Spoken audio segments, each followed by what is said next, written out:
from Mark. 90 seconds.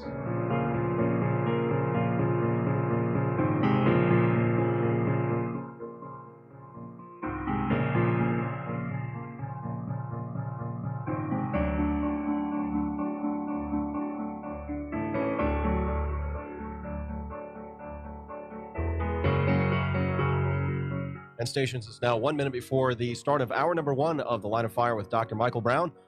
1 minute from Mark. 1 minute.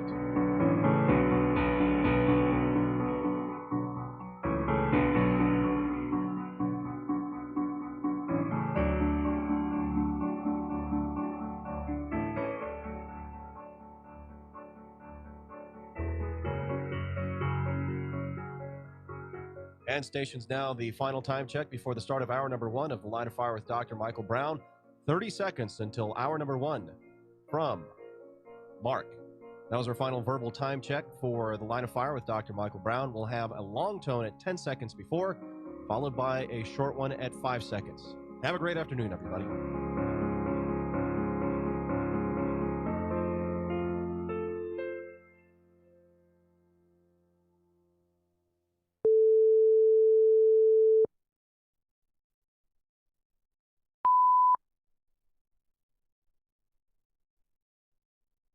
It is Thoroughly Jewish Thursday. I've got some reflections on the synagogue hostage situation and more. It's time for The Line of Fire with your host, activist, author, international speaker, and theologian, Dr. Michael Brown, your voice of moral, cultural, and spiritual revolution. Michael Brown is the director of the Coalition of Conscience and president of Fire School of Ministry. Get into The Line of Fire now by calling 866-34-TRUTH. That's 866-34-TRUTH. Here again is Dr. Michael Brown. All right, 2 more days officially where we are audio only. Of course, everyone listening on radio and podcast, it's always audio only. But for everyone watching our stream, 2 more days of audio only. And then, God willing, Monday, you will see our beautiful new studio and hear some great new music and a great new intro to the shows. Everything on schedule just a few weeks later than we planned. Michael Brown, welcome to the broadcast. Thanks so much for joining us on this Thoroughly Jewish Thursday. Any Jewish-related question of any kind relating to the modern state of Israel, relating to Hebrew Bible, relating to Jewish tradition, Jewish background to New Testament, anything Jewish-related, we're happy to take your calls. 866-34-TRUTH. I do want to talk to you in a moment about the hostage situation this past Saturday in Kohlerville, Texas. Thankfully, the hostages, the rabbi and other hostages, emerged physically unscathed, and the terrorist that was responsible for the hostage taking was ultimately killed in a gun battle with the SWAT team there. I want to talk to you about that in a moment. Play a clip from the rabbi and give you some reflections. Before I do that, it's very interesting that Israel, which is one of the most vaccinated countries in the world, and which has, the vaccine passport, which enables you to go to certain places and do certain things. So there's a lot of pressure to be vaccinated. There's even been pressure through the school system. And obviously, government thinking this is the best way to save lives. Interestingly, test results, now not comprehensive, but test results that have been done have said even with 4 jabs, so the initial shots and then boosters, that they're really not effective against Omicron, against the current variant, which has been so massively contagious. And many others are saying, well, how many more boosters, how many more vaccines? These continue to be interesting questions. And Israel, like other nations, trying to process these to say again, I am not and have never been anti-vax. I am not one who's just said, don't get the vaccine, avoid it. I've never said that. That's never been my sentiment at any point. On the other hand, there are lots of questions, legitimate questions, and now more and more concerns from within Israel that reports of death and injury through the vaccine have not been adequately reported. In fact, the charges are that the reports have been actively suppressed or even removed from public internet sites where the government was trying to say, hey, did you have an adverse reaction after the vaccine? And then got flooded with people saying, yes, and this has happened and that's happened. And then that it was just removed. So again, many, many questions as we all do our best before the Lord to be wise, as we all do our best before the Lord to be healthy, as we all do our best before the Lord to love our neighbor as ourselves. I just encourage you, be responsible, whether that means being vaccinated, whether that means changing your lifestyle, whether that means being more conscientious in behavior, whether that means being more prayerful. Be responsible. I was meditating the last couple of days on Psalm 23 in Hebrew. What a glorious psalm. Obviously the most famous of all the psalms. The Lord is my shepherd. Adonai ro'i lo echzar. The Lord is my shepherd, I'll lack nothing. And the second verse, that he causes us. It's not that he says, hey, this could happen for you. But as the shepherd of the sheep, the shepherd has a lot of control and authority over the sheep, right? And it says that he causes us to lie down in green pastures. That's what the shepherd does. They bring the sheep to green pastures, and then they say, okay, lay down here. Wow. I mean, that's what God does for us. He leads us beside still waters. In the midst of conflict, in the midst of crisis, in the midst of cultural madness, in the midst of political upheaval, God remains our rock. God remains our refuge. God remains our shepherd. And think of it, in John 10, Jesus refers to himself as the good shepherd. Yeshua, identifying with his Father as shepherd, says, I'm the good shepherd. I lay my life down for the sheep. And then Hebrews 13, speaking of Yeshua, calls him the great shepherd. The great shepherd. Come on, how is that? The Lord is our shepherd, our good shepherd, our great shepherd. How confident can we be in him in the midst of the storm? Friends, you turn into the line of fire, you will be encouraged. You turn into the line of fire, we will not hesitate from speaking the truth, but that truth will always be filled with hope and confidence because of the Lord that we serve.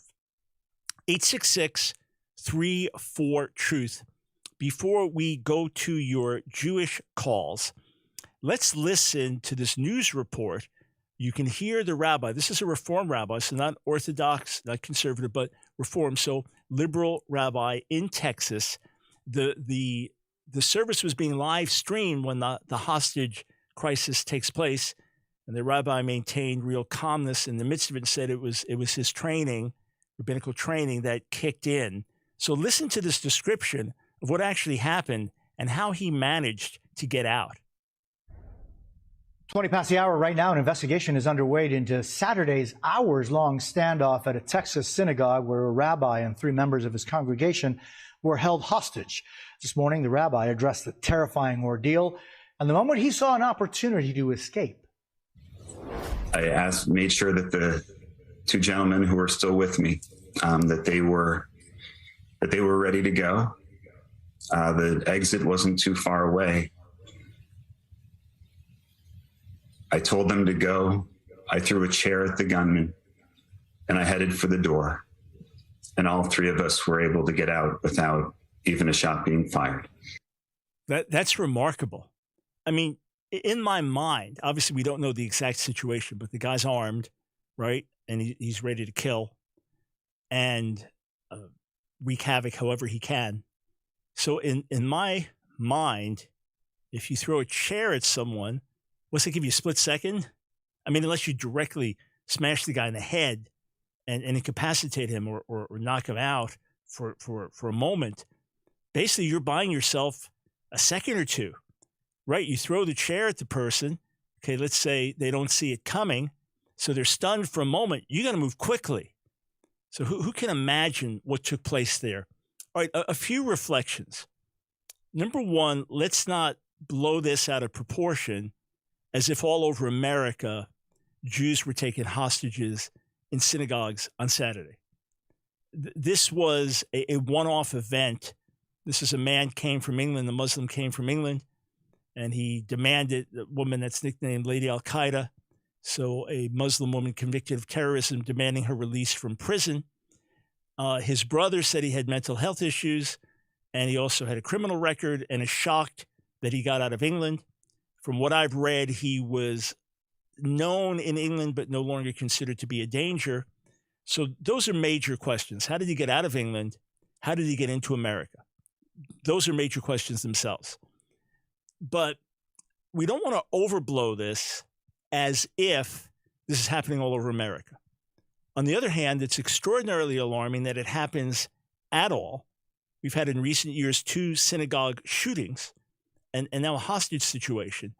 And we know for sure that there has been a rising tide of anti-Semitism in America and more hate crimes related to anti-Semitism in recent years in America. We don't want to downplay that for a moment. Here, though, is what got many in the Jewish community concerned and upset. The FBI issued their initial statement, and they said that the Muslim hostage takers' demands were not, quote, specifically related to the Jewish community. And people say, what does that mean? What do you mean they're not specifically related to the Jewish community? You got a Muslim in a synagogue on the Sabbath taking Jews hostage and then making demands for the release of a Muslim terrorist. You said, well, it wasn't directly related. What would be directly related to the Jewish community? If you said all Jews need to come to the synagogue and surrender, or Israel needs to give up their rights to the land? I mean, what kind of demands is the person going to be made? This is a Muslim terrorist making Muslim demands and obviously thinking that the Jews have some kind of power or control and can make these things happen, or the government will just work with the Jews. But the guy's last call, the transcript of the guy's last call to his brother, and the FBI certainly knows about this, right? That the guy's saying these blank Jews, using the F word, these blank Jews, and we need to come to America, everybody come to America and kill these Jews and deal with these Jews. I mean, you talk about as anti-Semitic as can be. The guy's cursing the Jews. The guy's wishing death on the Jews. It's a synagogue. It's a Sabbath. He's taking Jews hostage. So there was outrage in the Jewish community over the statement, and the FBI revised it the next day. But imagine that a Jewish terrorist barges into a mosque on Friday, so on the Muslim Sabbath, the Muslim prayer day, right, takes Muslims hostage and demands the release of a Jewish freedom fighter, that's held captive somewhere for his crimes against Muslims or crimes against others, and some alleged Jewish freedom fighter, whatever. You say, well, it's not really directly related to the Muslim community. What? What if it was an all-black celebration of Martin Luther King Day, and a white supremacist came in, took Black Americans hostage, and this white supremacist demanded the release of a fellow white supremacist? Well, it's not related to the African American community. What? So this was maybe the most bizarre thing that happened in the midst of all this. In any case, friends, we will be right back on the other side of the break, and I'm going to go straight to your Jewish-related calls. Don't go anywhere.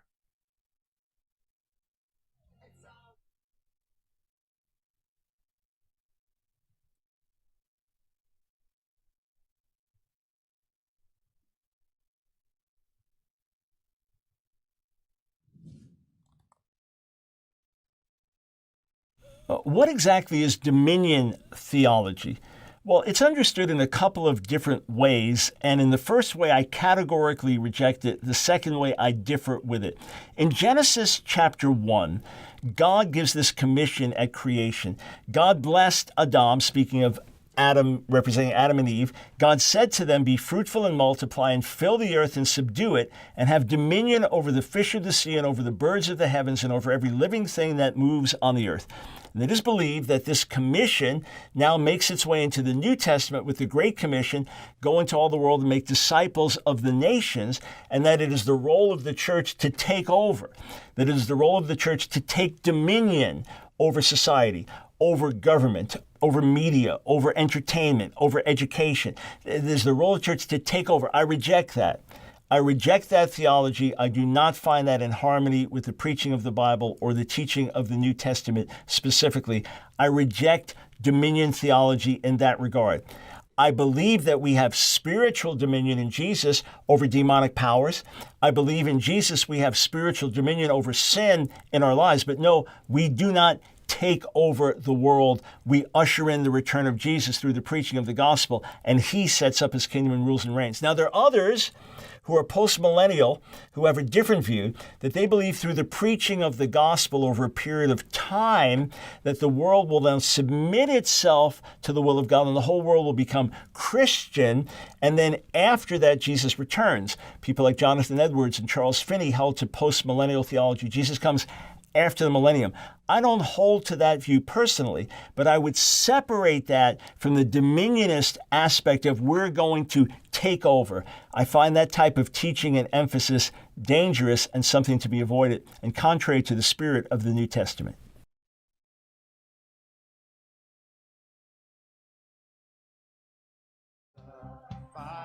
It's The Line of Fire with your host, Dr. Michael Brown, your voice of moral, cultural, and spiritual revolution. Here again is Dr. Michael Brown.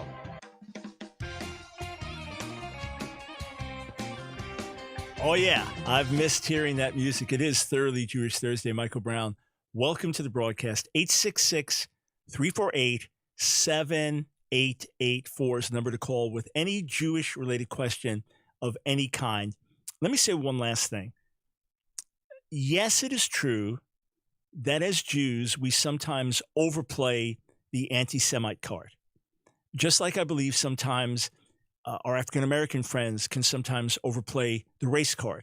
When you have been through it, when you have suffered because of your ethnicity or your religion or the color of your skin, when you have been discriminated against, when you have been treated as second-class citizens, and worse, it's very easy to see something there when it may not be there, all right? And certainly there are times when Jews will cry out anti-Semitism when it's really not, or when a fair critique of Israel is called anti-Semitism and it's really not. That does happen. It can happen with any group of people. It's understandable. But the vast majority of what we are calling out as anti-Semitism really is. And much of anti-Zionism really is anti-Semitism in that it completely delegitimizes and demonizes the modern state of Israel, as opposed to affirming the rights to existence of the modern state of Israel and saying, hey, in the midst of it, we have some differences with your treatment of the Palestinians or with your settler policy in the West Bank. It's okay, you can have those differences without being an anti-Semite. But undoubtedly, the massive amount of what we're seeing is legitimately Jew hatred, is legitimately called anti-Semitism. And that's why the hostage situation in a synagogue on Sabbath in America, why that so jarred the Jewish community. Understandably so. Understandably so. Okay, with that, we go to the phones. Let's start with Ricky in Nebraska. Welcome to the Line of Fire. Hey, Dr. Brown. Thank you for having me. It's always a joy getting to ask you questions. Sure thing. So my question today is on the apocryphal deuterocanonical books.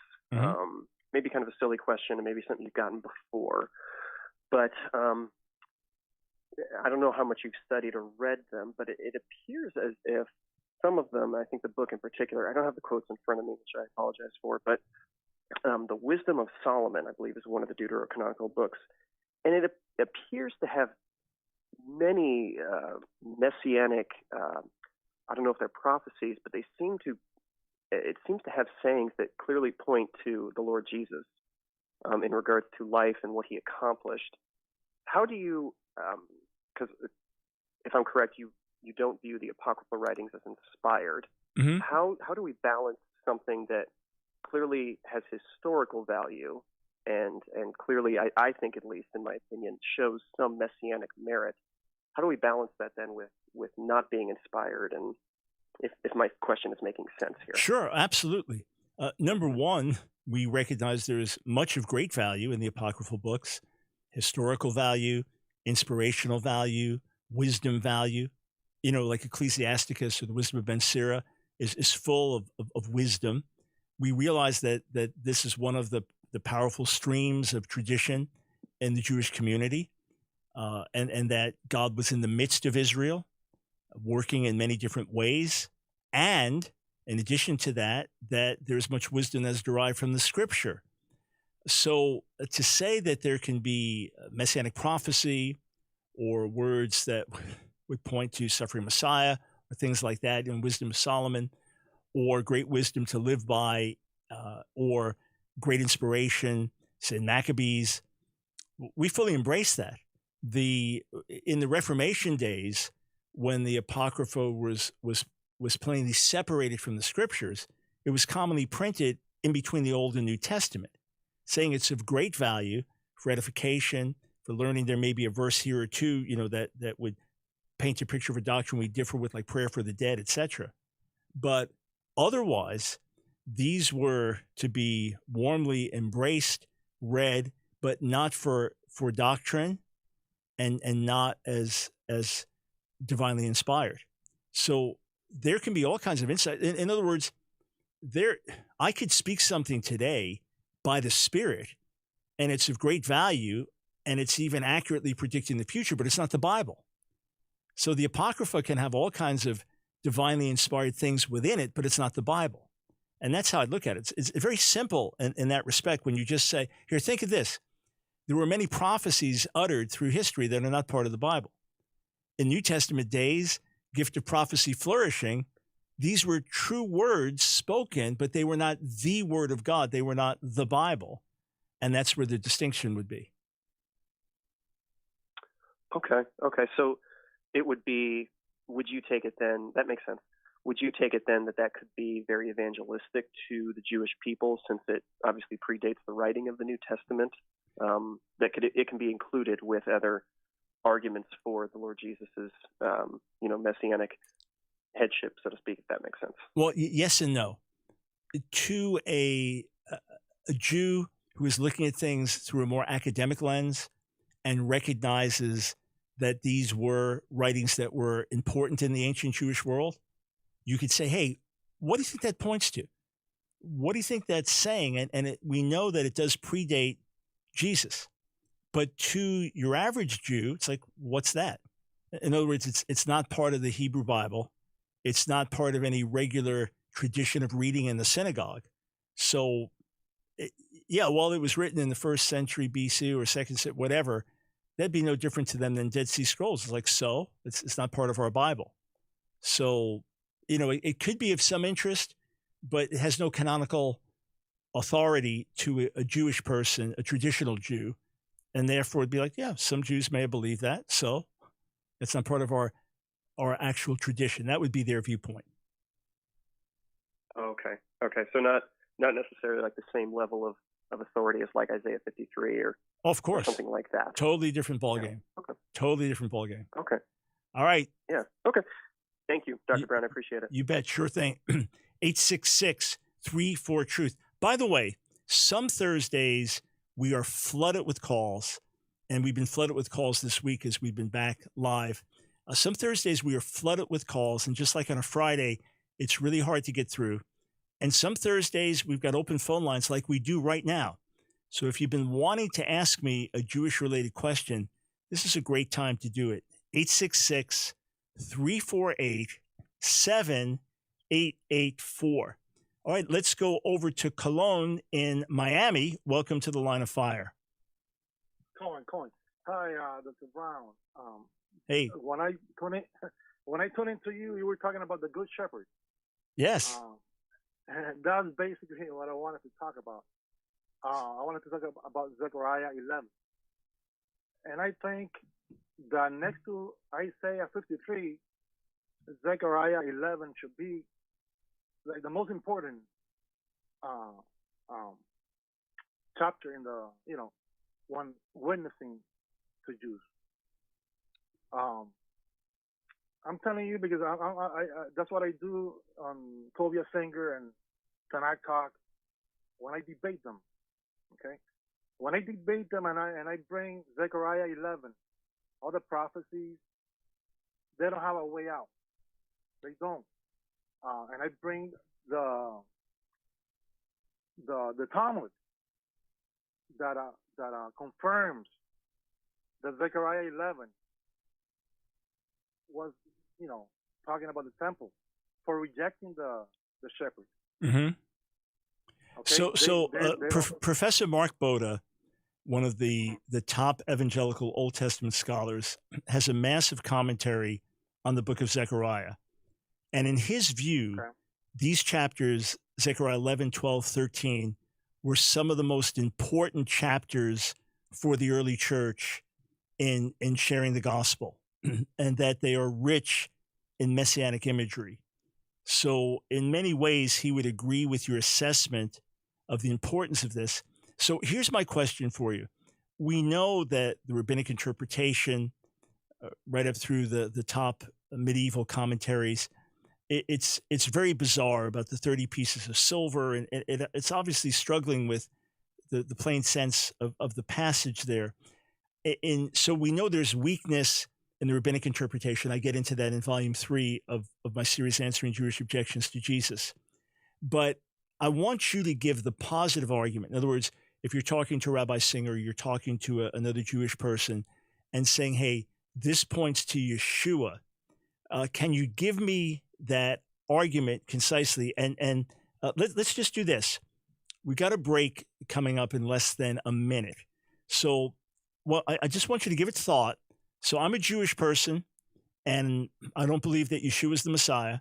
And I want you, in short form, we can't do it really long, to give me your best argument that Zechariah 11 is a messianic prophecy about Jesus. So we're going to do that on the other side of the break. Friends, have you visited vitaminmission.com? No, not yet. By all means, check it out.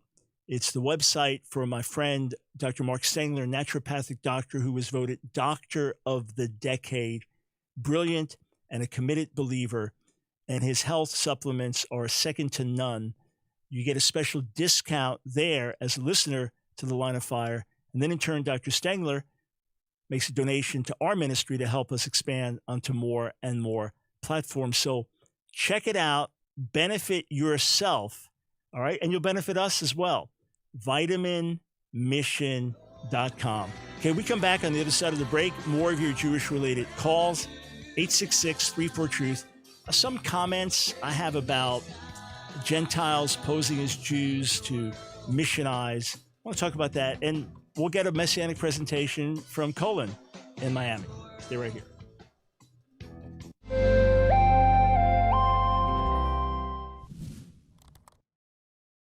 So why does a good God allow evil in the world? I don't just mean suffering, but evil. Things that are so ugly, things that are so dark, things that are so despicable, things that are so contrary to goodness. Why does God allow them in his world? And the answer is simple. And that answer is choice. That answer is freedom. He has given us a choice. He has put us in an environment where we can choose good, we can refuse evil. God could have created Adam and Eve and given us no choice. He put them in a beautiful, perfect world and said, you can obey and be blessed, or you can disobey and be cursed. He gave a choice because love cannot be coerced. And if I said to each of you, I can do an operation on your brain, you'll no longer be able to make choices, but you'll be trouble-free the rest of your life. Would you take that, or would you say, no, I'd rather be able to make choices? Here's what God said to the people of Israel. Moses gave this challenge in Deuteronomy 30, verse 19. I call heaven and earth to witness against you today that I've set before you life and death, blessing and curse. Therefore choose life, that you and your offspring may live. He gives us a choice and says, you determine whether it will be blessing or curse, whether it will be life, whether it will be death. And even in this world where there is evil, there is pain, there is hardship, we can learn through it. We can grow through it. Everything that this world means to drag us down and destroy us can help us draw closer to God. The things that are meant for evil can be turned for good. Often it's through suffering and pain that we grow closer to the Lord. Often it's by seeing evil that we determine all the more to do good and be vessels of good. So even the evil can be used for good purposes. And then, having made our choice, having cast our lot, having said, Lord, we want you and we don't want the evil, the day will come when Jesus will return, when we will be resurrected, when we will be with him forever, and when we will be in a perfect world where there is no sin, there is no evil, there is no pain, there is no death, and God will wipe away every tear from our eyes. That day will come. But right now, we're in a world with darkness and light, with blessing and curse, with good and evil. We make choices, and even when evil comes to our door, it can be turned around as an opportunity for greater good. Our God is a Redeemer. Hey friends, many more resources waiting for you on our website, askdrbrown.org. I look forward to being with you there. Dr. Michael Brown, your voice of moral, cultural, and spiritual revolution. Here again is Dr. Michael Brown.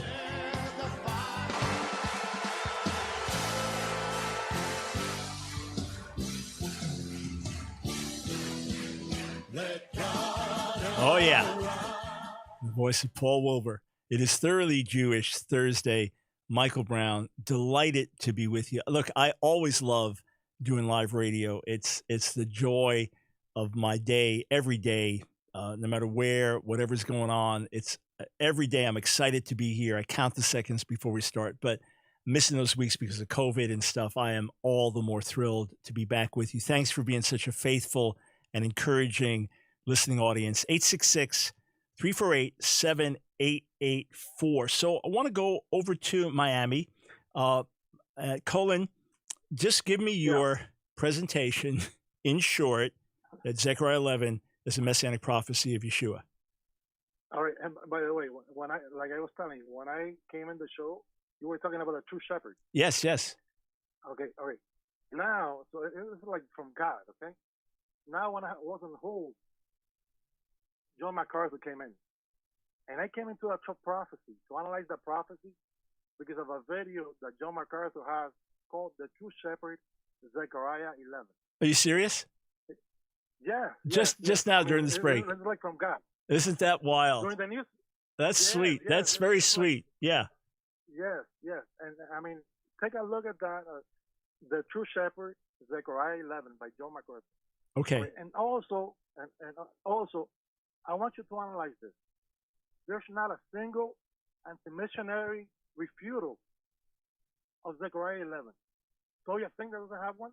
He has one about the 30 pieces, and he only talks for like 2 minutes. No one else, Jews for Judaism, doesn't have it. Okay? Just for you to analyze. Okay? Now, I'm always on their channels debating, okay? Under Cohen and Levy. Okay? If you go to chapter 11, verse 11, it says, "And the poor of the flock that kept my word knew this, that it was the word of the Lord." Okay?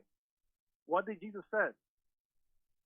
My sheep hear my voice, and they follow me. Okay? You take that. You know, there's a Talmud passage when they opened when the doors were opening, and they how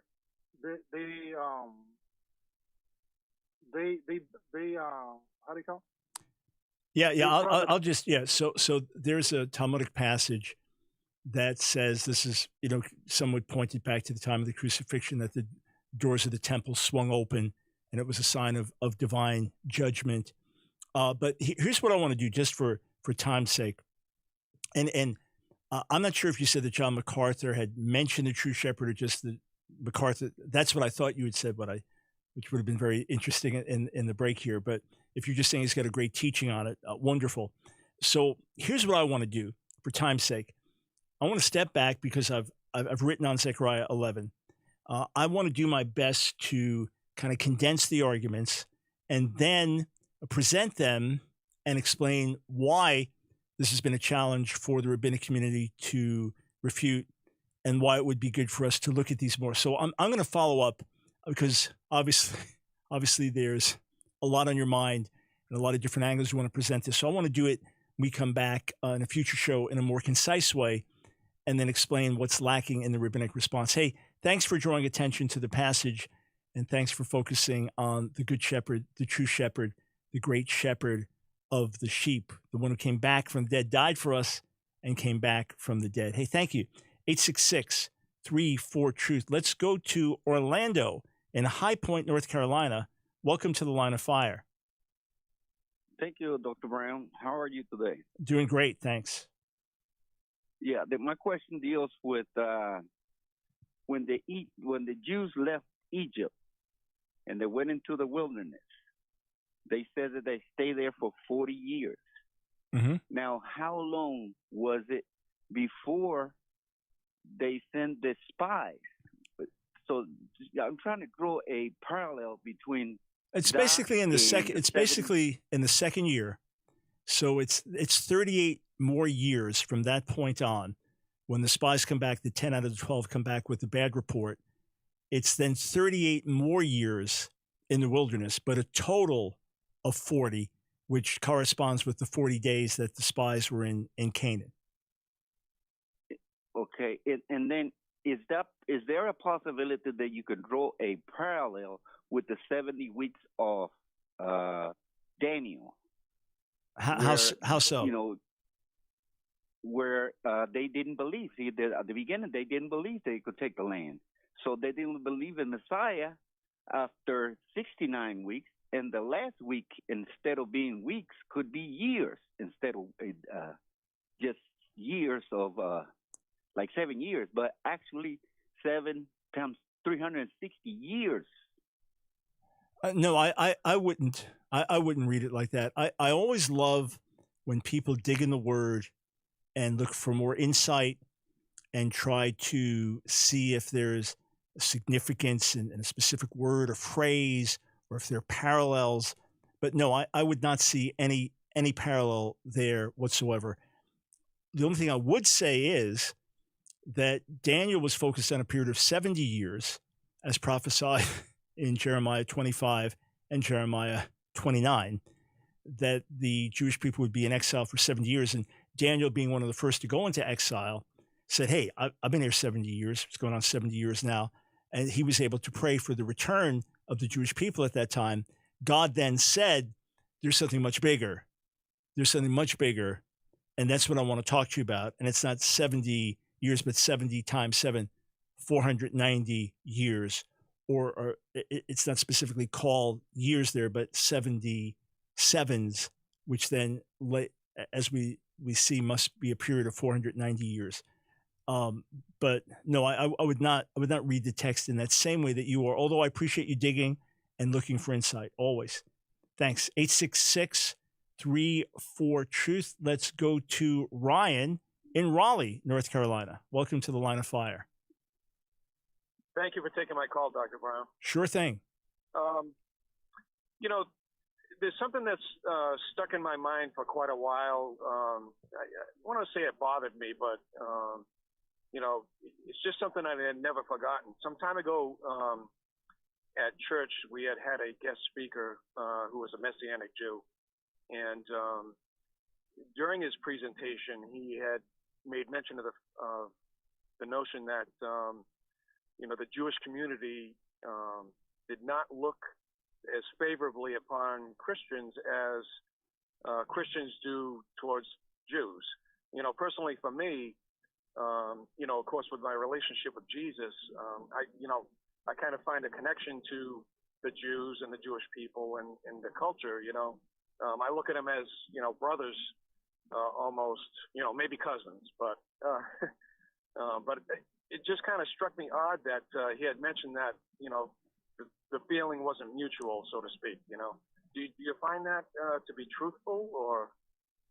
Well, through history, when Jews were heavily persecuted by Christians, when they were kicked out of countries if they weren't baptized, when they were sometimes given the choice of baptism or death, when they were treated as second-class citizens, when they were made to wear Jewish star, when they were called Christ killers, when after an Easter service in Eastern Europe, so in the late 1800s to the 1900s, they would fear for their lives, knowing there's probably a Christian gang that's going to come marching into their town and brutalizing them.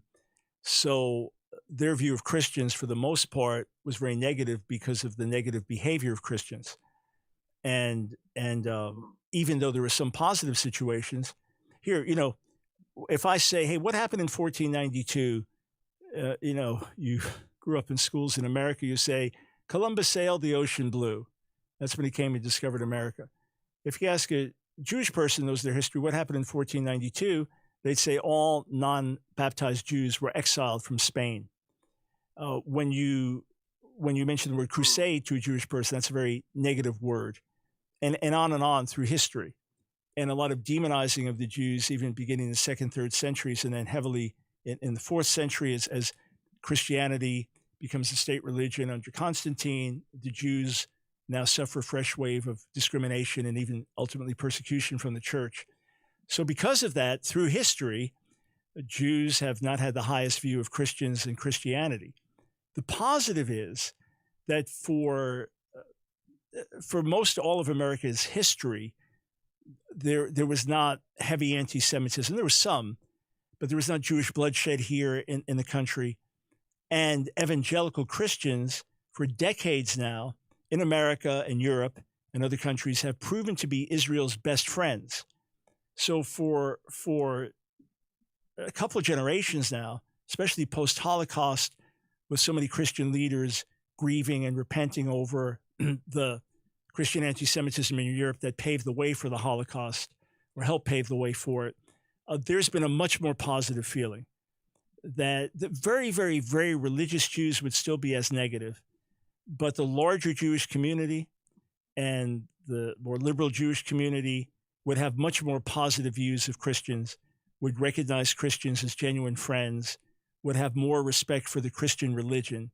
So thankfully, that's become much more positive in recent decades. But through much of church history, understandably, it was very negative. So it's probably still heavily on the Christian community to ensure that, specifically any anti-Semitic incidents are vocally denounced. Yes, sir. It's always healthy for Christians to do that as Christians and to say, as friends of the Jewish community, you make it clear, look, we want everyone to believe in Jesus.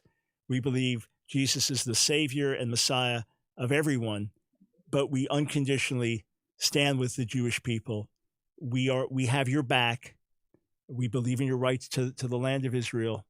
And if someone is coming after you, they need to get through us first. So Ryan, you are 100% right in your sentiments, and words go a long way. When words are backed with deeds, even more powerful. But look, people are people.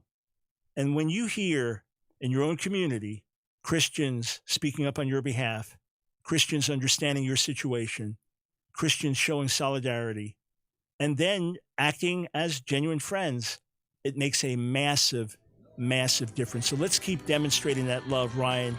I've seen it consistently for 50 years in the Lord as I've traveled around the world. Extraordinary love for the Jewish people in the churches. Hey, thank you, sir.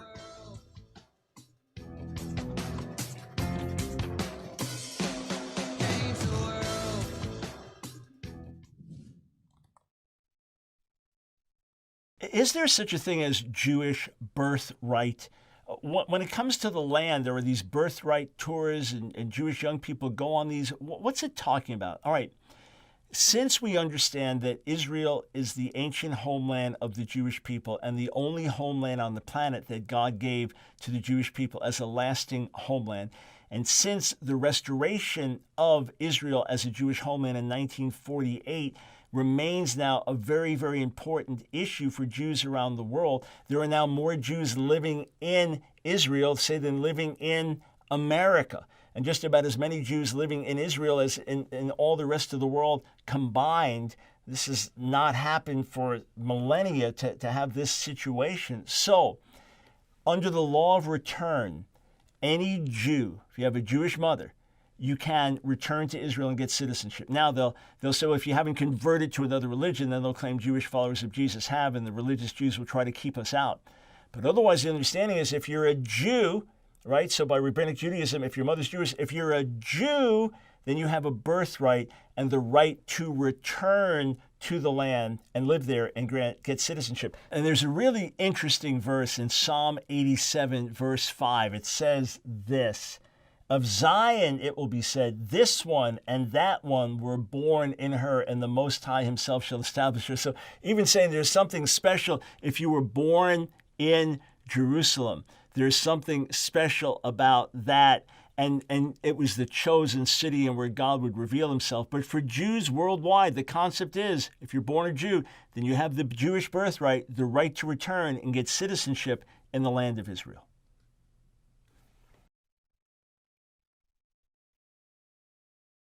Truth for a New Generation podcast at truthnetwork.com. It's The Line of Fire with your host, activist, author, international speaker, and theologian, Dr. Michael Brown.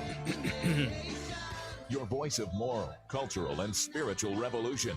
Get into The Line of Fire now by calling 866-34-TRUTH. Here again is Dr. Michael Brown.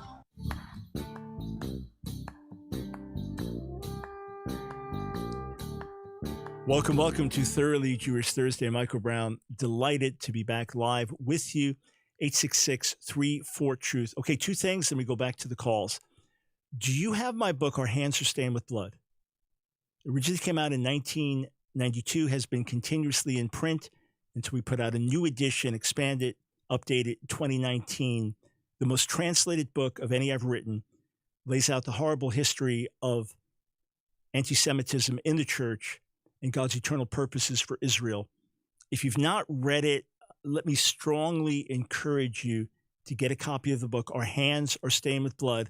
When you order it, make sure you get the new edition because it's expanded and updated.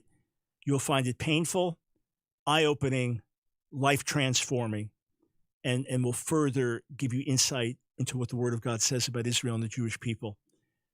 A book that complements that, if you already have Our Hands Are Stained with Blood, is Christian Anti-Semitism, where I confront a lot of the things happening in today's church. Now, I do that as well in Our Hands Are Stained with Blood, but that's principally looking at the past with some on the present.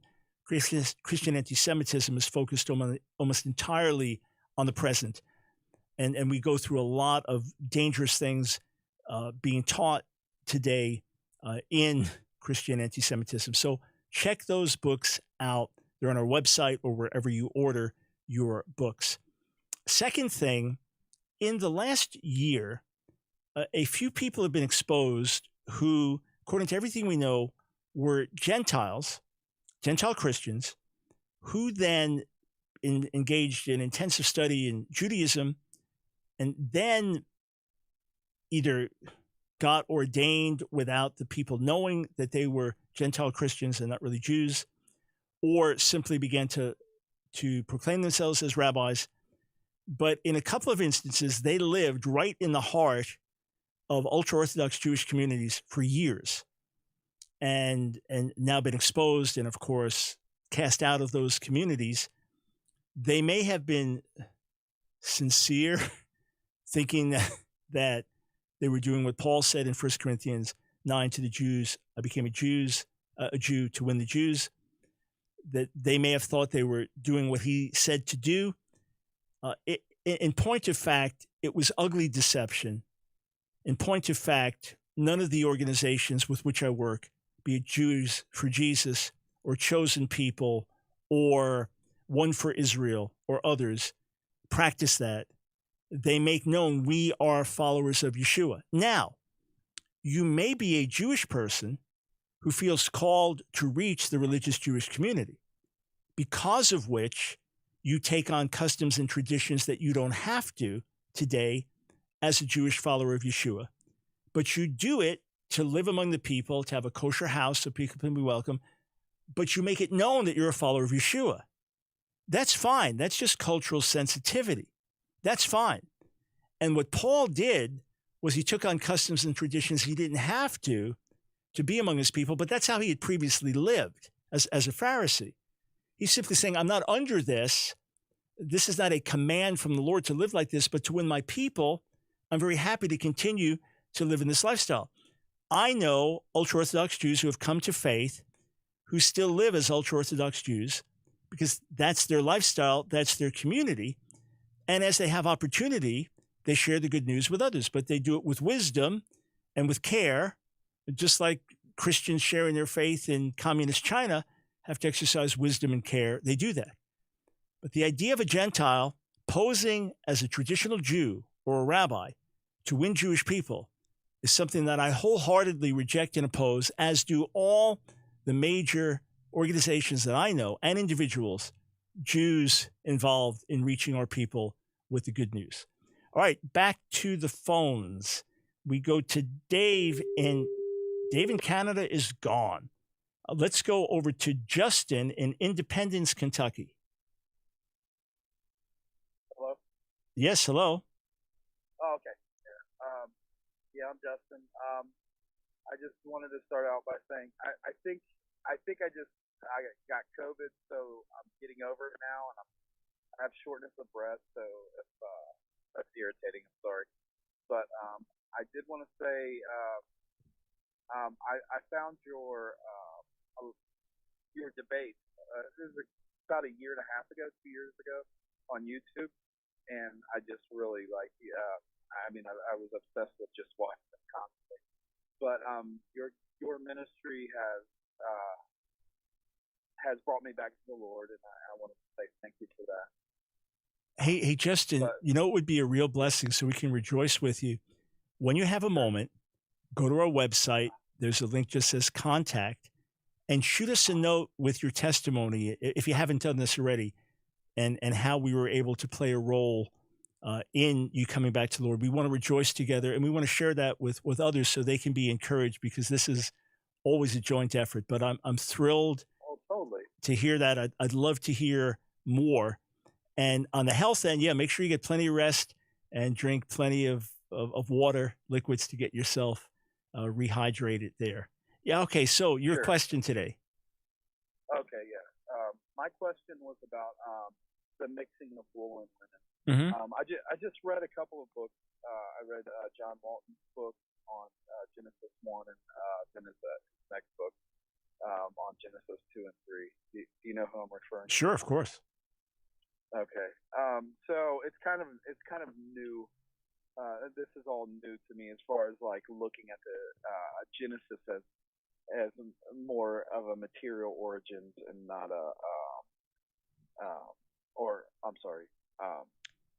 Right, that Genesis 1 is teaching how God basically sets up the universe as a temple in which he dwells, etc. Yeah, and let me just say this. John Walton's a terrific Old Testament and ancient Near Eastern scholar, really one of the top that we have in the evangelical world. These theories, or especially about Adam and Eve and things, are also highly controversial. So it's worth reading, it's worth investigating, but you always have to remember that as you read the rest of the Bible, it's taken for granted that God created the universe in six days. You know, that's the takeaway that's spoken of over and again that the New Testament writers seem to refer to. And of course, the historical reality of Adam and Eve being something grounded, especially in the New Testament. So I find the writings fascinating, worth considering, but I've been grounded in the biblical scholarship and ancient Eastern scholarship all these decades that I'm just kind of looking at that as, is there any insight to be gained from this? Is there, as opposed to having a total paradigm shift? Okay. For me, after reading the book, I I had always taken the 6 days as literal. Like, I live in Kentucky, so we're really close to the Ark and all of that. Yep. So like I had always taken that as like a literal 6 days and a rest. But looking at it from a literary standpoint, like the framework theory, where it's right. The first half is setting things up. The second half is filling it, or just all the parallels to the building of the tabernacle and the building of the temple. See, Justin, I came at this from a different angle. I remember I was in grad school, and I have no scientific background. I've often shared that when classes started to get serious in high school, science classes, I was just getting high and not paying attention. Then we started this new school, this protest school called SAFE, where we didn't have to have any formal classes. And I got born again at that time. So I was just in the Word day and night. And then when I was in college, I never took scientific classes. So to me, I was never troubled with young Earth, old Earth scientifically because I had no scientific background. But when I was doing my ancient Near Eastern studies at New York University, and then reflecting on cosmology, so stories about the origin of the Earth and the origin of the universe, that when you were reading the accounts, be it Babylonian accounts or Egyptian accounts, whatever, the purpose of the account, yes, it was partially to explain how we got where we are and how the world is where it is.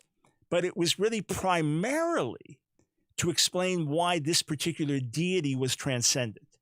That the cosmology was basically an apologetic for the supremacy of a particular deity. And that the main thing you were to learn from reading the cosmology was more about a theology. And as I started to read Genesis 1 in that light, and then I began to look at the great themes, of light and darkness and order and chaos and day and night, and then how those victory over the chaos monsters, whatever, etc. That as I read it, completely ignorant of many of the arguments that John Walton would be bringing about parallels with temple and tabernacle or any of that. But as I read it, it's like, wait. This is not here to teach me science. It may be scientifically accurate. It may not. It may be 6 literal days. It may not. But that's not why it's there. It's there to teach me about God. It's there to give me insights as to who he is and how he operates. And then as I reflect it through the rest of Scripture, yes, there are statements made in 6 days the Lord made heavens and earth, right? Which could be literal days or not. Debate we won't get into right now. And I'm intimately familiar with the debates on all sides. But the main takeaway you get is that God is the creator. God is the one who brings light out of darkness. God is the one who brings order out of chaos.